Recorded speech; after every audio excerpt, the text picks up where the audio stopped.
Assalamualaikum warahmatullahi wabarakatuh. Perkenalkan, nama saya Ibu Masria yang akan menyampaikan materi Isra Mi'raj Nabi Muhammad Sallallahu Alaihi Wasallam. Menjelang Isra Mi'raj, Nabi Muhammad Sallallahu Alaihi Wasallam sangat susah. Kenapa demikian? Karena yang pertama, orang-orang kafir Quraisy sudah berani menyakiti Nabi setelah Nabi ditinggal wafat oleh pamannya Abu Thalib. Disusul dengan wafatnya istri beliau Siti Khadijah, sehingga Nabi pada tahun tersebut sangat berduka yang disebut dengan Amul Huzni. Ketika Nabi sedang duduk di Hatim itu ialah nama tempat di dekat Ka'bah. Tiba-tiba malaikat Jibril datang menghampirinya. Lalu malaikat Jibril mengajak Nabi untuk berjalan-jalan, yang mana malaikat Jibril diutus oleh Allah untuk melakukan perjalanan, yakni Isra dan Mi'raj. Tepatnya peristiwa Isra dan Mi'raj terjadi pada tanggal 27 Rajab tahun 621 Masehi. Dijelaskan di dalam Al-Quran surah Al-Isra ayat 1 yang berbunyi, A'udzu billahi minasyaitonir rajim. Bismillahirrahmanirrahim. Subhanalladzi asra bi'abdihi laylan minal masjidil harami ilal masjidil aqsa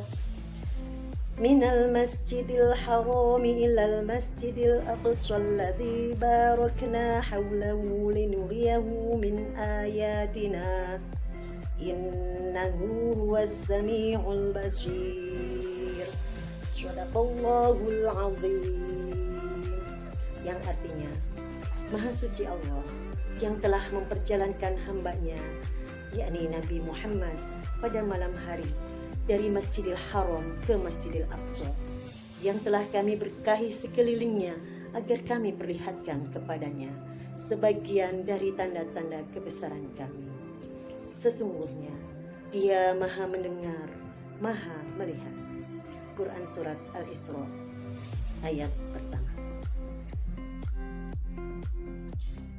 Nabi Muhammad beserta malaikat Jibril naik ke langit yang pertama. Mereka bertemu dengan Nabi Adam alaihissalam, yang mana Nabi Muhammad melihat sosok berwarna hitam di sebelah kanan Nabi Adam dan di sebelah kiri Nabi Adam. Yang di sebelah kanan mereka tersenyum dengan gembiranya, dan yang di sebelah kiri mereka menangis dengan begitu sedihnya. Nabi Muhammad bertanya kepada malaikat Jibril, "Ya Jibril, siapakah mereka?" Jibril menjawab, "Mereka itulah anak cucu Nabi Adam." Yang di sebelah kanan Nabi Adam mereka tersenyum dengan gembira, mereka adalah ahli surga. Dan yang di sebelah kiri Nabi Adam mereka menangis dengan amat sedihnya, mereka adalah ahli neraka. Lalu Nabi Muhammad bersama malaikat Jibril melanjutkan perjalanannya kembali menuju langit yang kedua. Nabi Muhammad bertemu dengan Nabi Isa dan Nabi Yahya alaihissalam. Terus melanjutkan ke langit yang ketiga, Nabi Muhammad bertemu dengan Nabi Yusuf alaihissalam. Di langit yang keempat, Nabi Muhammad bertemu dengan Nabi Idris alaihissalam. Dan di langit yang kelima, Nabi Muhammad bertemu dengan Nabi Harun alaihissalam. Lanjut ke langit yang keenam, Nabi Muhammad bertemu dengan Nabi Musa alaihissalam. Dan di langit yang ketujuh, Nabi Muhammad bertemu dengan Nabi Ibrahim alaihissalam yang sedang bersandar di Baitul Ma'mur. Apa itu Baitul Ma'mur? Baitul Ma'mur itu tempat bertawafnya para malaikat.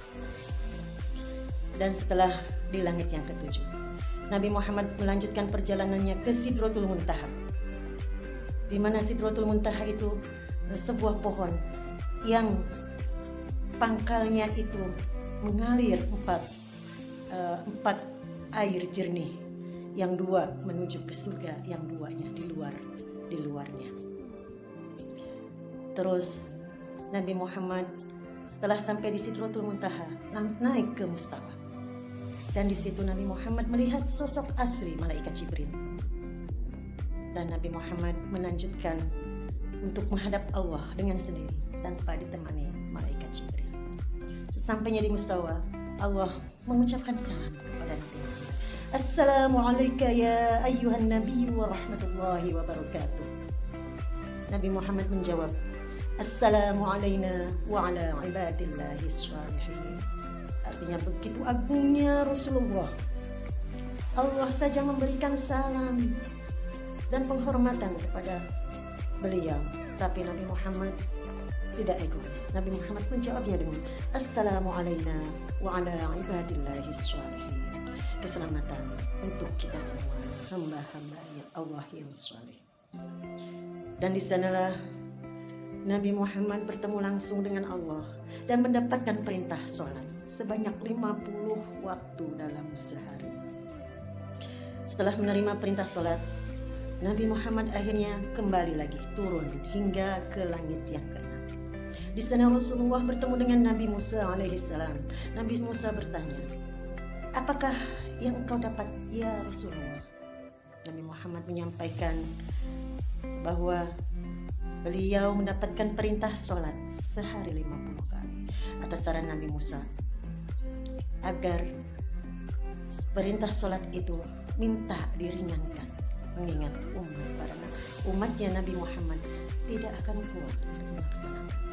Akhirnya Nabi Muhammad mematuhi saran yang diberikan oleh Nabi Musa. Nabi Muhammad balik lagi menghadap Allah. Terus oleh Allah dikasih keringanan. Yang tadinya 50 waktu berganti menjadi 45. Nabi Muhammad turun lagi, sesampainya di bawah bertemu dengan para nabi terdahulu, meminta diringankan lagi. Balik lagi kepada Allah sampai beberapa kali, yang akhirnya sholat yang 50 waktu dalam sehari menjadi 5 waktu dalam sehari. Itulah kisah Isra Mi'raj Nabi Muhammad, yang mana di dalamnya penuh dengan hikmah, penuh dengan keimanan, penuh dengan kekuasaan Allah. Dan kita sebagai umatnya Nabi Muhammad, umat Islam, wajib untuk mempercayai. Peristiwa Isra dan Mi'raj. Peristiwa Isra dan Mi'raj ini diawali ketika Nabi Muhammad berada di Hatim, yakni sebuah tempat di dekat Ka'bah. Lalu malaikat Jibril datang menghampiri beliau. Kemudian malaikat Jibril membelah dada Nabi Muhammad sallallahu alaihi wasallam. Hati Nabi Muhammad kemudian dicuci dengan air Zam-Zam. Lalu ke dalam hati itu kemudian dimasukkan iman dan hikmah yang telah disediakan oleh malaikat Jibril dari bejana emas. Dengan dibimbing malaikat Jibril, Nabi Muhammad SAW melaksanakan perjalanan dengan menaiki buraq. Dalam perjalanan Isra itu, Nabi Muhammad pertama melewati Madinah yang dulu bernama Yasrib. Di Yasrib itulah Nabi Muhammad melaksanakan sholat 2 rakaat, sholat sunnah. Yakni pada waktu itu Nabi Muhammad menjadi imam, yang mana Nabi Muhammad itu sekaligus menjadi imam para nabi-nabi sebelumnya. Lalu setelah sholat, malaikat Jibril memberikan 2 gelas minuman. Yang pertama berisi air susu, yang gelas yang lainnya berisi air.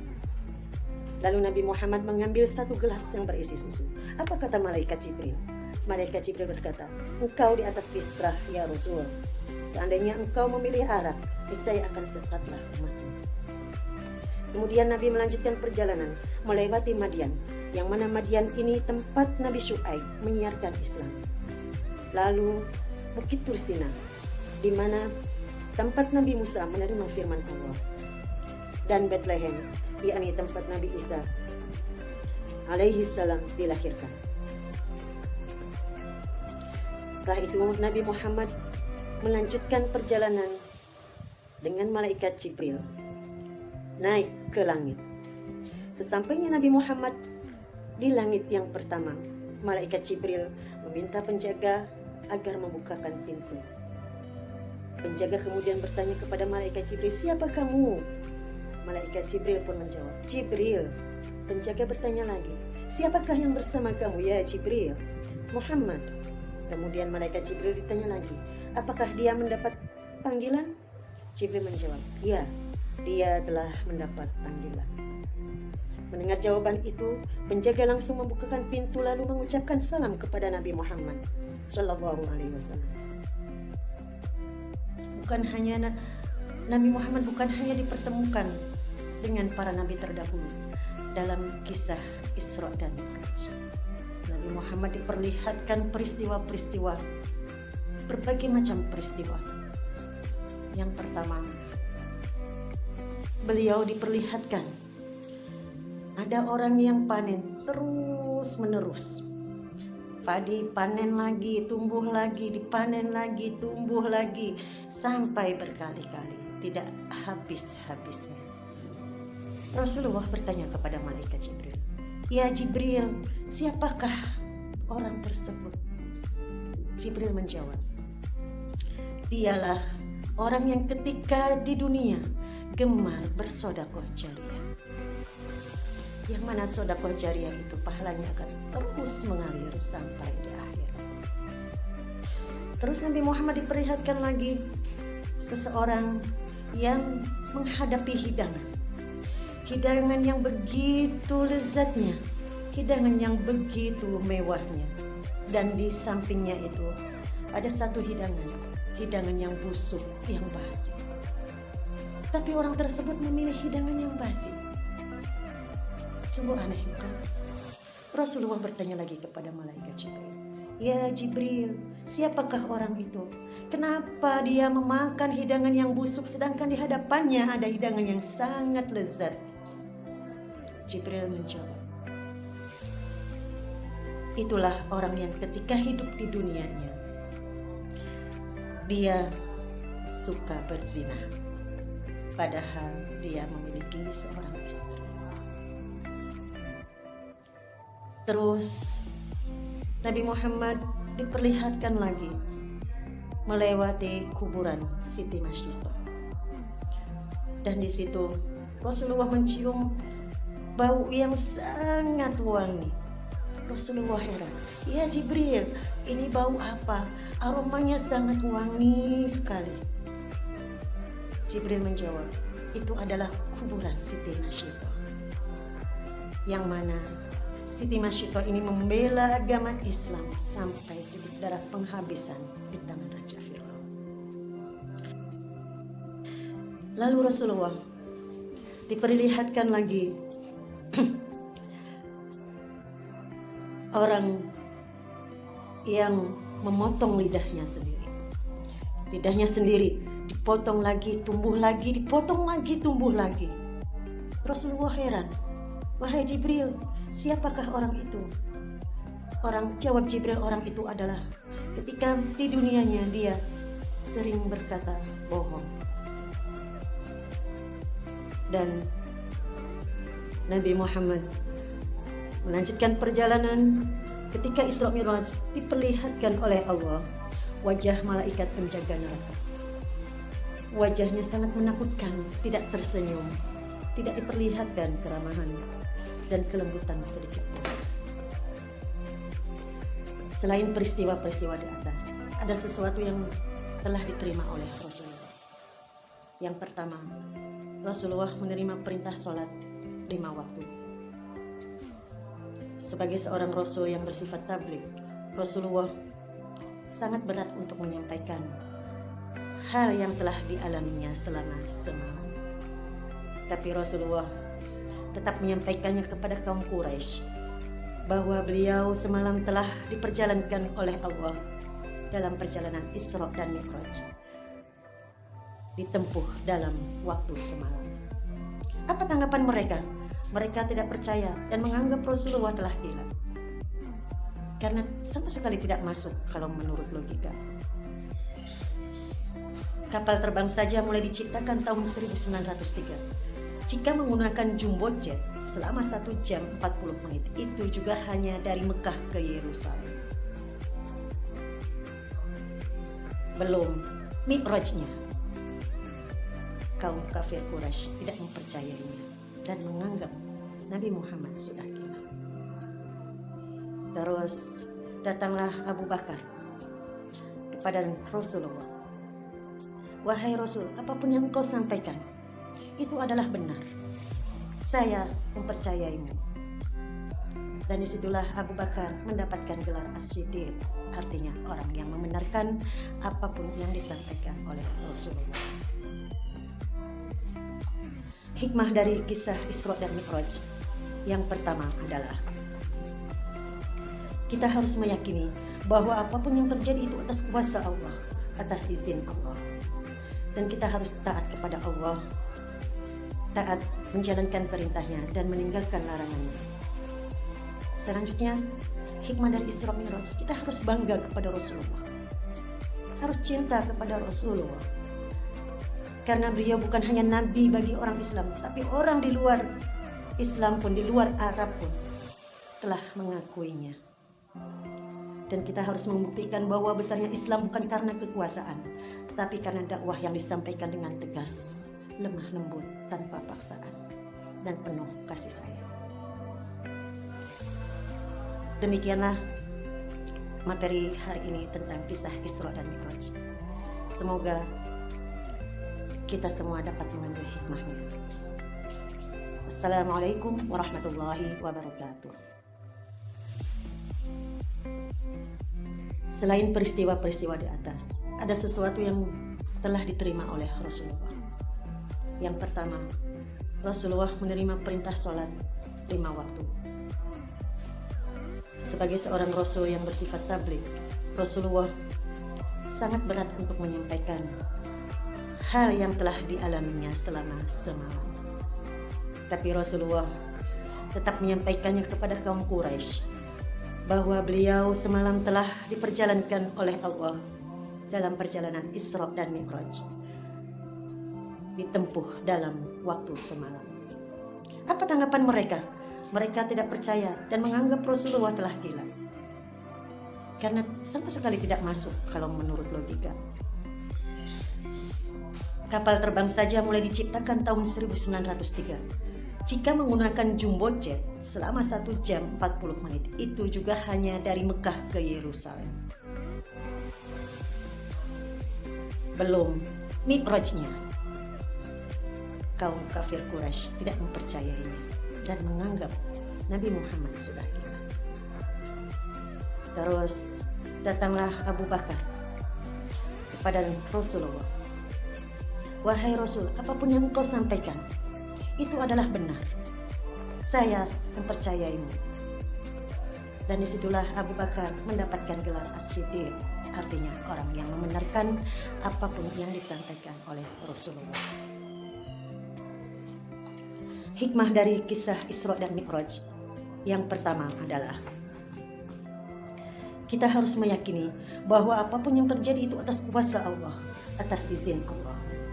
Dan kita harus taat kepada Allah, taat menjalankan perintahnya dan meninggalkan larangannya.